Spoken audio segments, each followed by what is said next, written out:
Hey guys, so now that we've covered a ton of different weapons for the raid, what's the best, what's the worst, this video will be covering what I think the best loadouts are for Wrath of the Machine.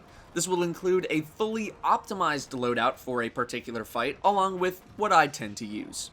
For Vasek outdoors, I use Outbreak Prime, Quantaplasm, and whatever heavy. Alternatively, it's sometimes Steel Medulla, Quantaplasm, and Sleeper Simulant.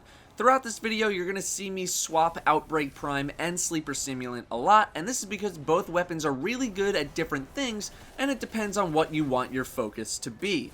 The issue with Sleeper is that if you can't get headshots, it loses a lot of its luster, while Outbreak Prime doesn't feel like it suffers as much. You're also not as penalized for missing with Outbreak Prime. For the average group, it's pretty difficult to one-cycle Vasek outside on hard mode, which is why I don't think full optimization of a loadout is really needed.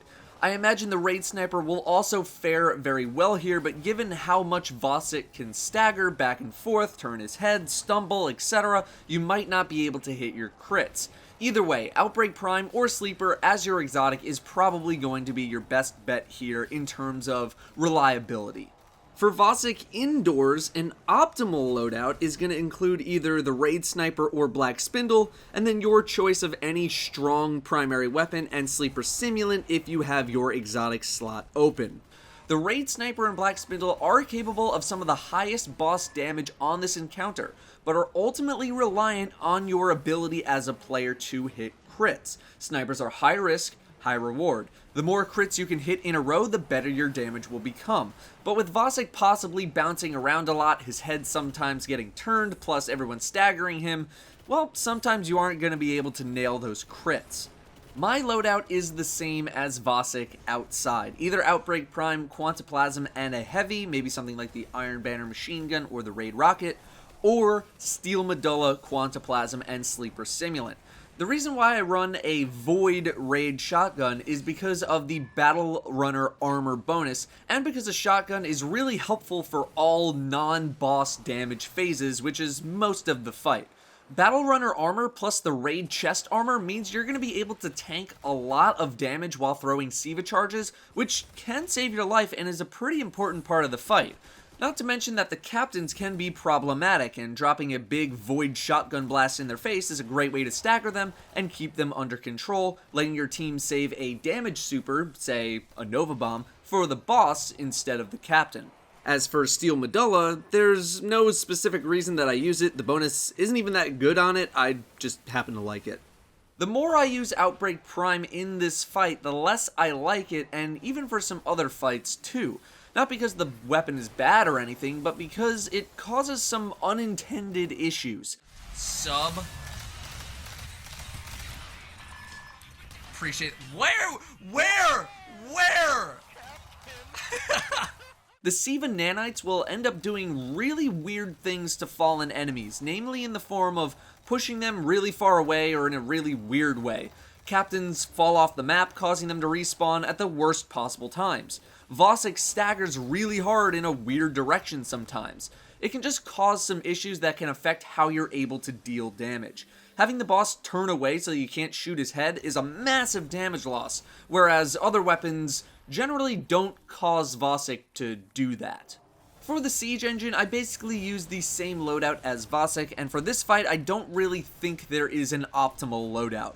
Outbreak Prime, Ex Machina, and your choice of heavy is a good set of weapons for part 1, but personally I switched to a shotgun for part 2. This is made easy with the special ammo crate by the first wall. I snipe the cannons, then when they explode, I swap to a shotgun and pick up the ammo right away. In part 2, Outbreak Prime pushing enemies away isn't as big of a deal, and for the Perfected Walker isn't too bad either, although the nanites don't hit the core nearly as hard as some other parts of its body. The shotgun is for handling captains or any other adds that get too close. If you're the person assigned to killing Mexus and you don't have a damage super, then something like a G-Horn, a sword, or a Sleeper Simulant will make very quick work of Mexus. Your choice. This fight is really open to anything that you want to use. Axis Phase 1, I'll keep the same loadout, Outbreak or Steel Medulla, Quantaplasm, and Sleeper Sim, or a machine gun. Once again, there isn't really an optimal loadout here. You're never doing boss damage, so sniping isn't as important, although sniping captains is certainly much safer, but then again, damage supers make very, very quick work of captains. However, Outbreak Prime, while good, can cause some issues with the middle spawning captain, where the nanites can literally push the captain off of the playing area, and then you'll lose that cannon. That can be kind of a big deal.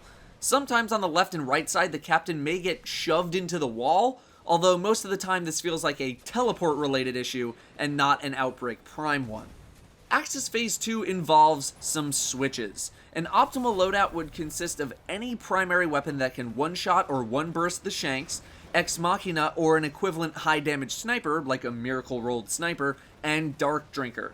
This is exactly what I use as well: Steel Medulla, Ex Machina, and Dark Drinker. My Steel Medulla can one-burst the shanks, which is pretty nice if you want to play aggressively. At near max light level, I imagine many more weapons start to one-shot or one-burst the shanks, so your options are pretty open here. One weapon that comes to mind that fits that criteria is the Trials of Osiris Scout Rifle Burning Eye. If you put on accurized ballistics and explosive rounds, assuming you're high enough light, that will one-shot the shanks, which is pretty awesome. Ex Machina is a great sniper in general for the first 2 teleport damage cycles and doesn't require anything extra to make it good. And Dark Drinker, well, it's changed the game for how people end up fighting Axis. Not to mention, Dark Drinker is very good at getting rid of captains, although it is certainly a risky move, whereas a super would be much safer. If you're good at dunking for supercharge, then burning a super becomes much less of an issue. So there you go, about 60 to 70 hours of theory crafting later, I'd say those are some optimal loadouts for Wrath of the Machine. As always, there's definitely going to be some flexibility with any loadout, and you definitely do not need to stick to these weapons if you do not want to.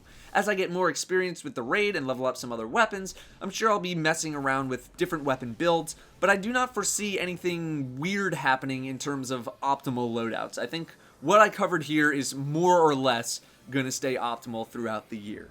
Thank you guys very much for watching, and I'll see you next time.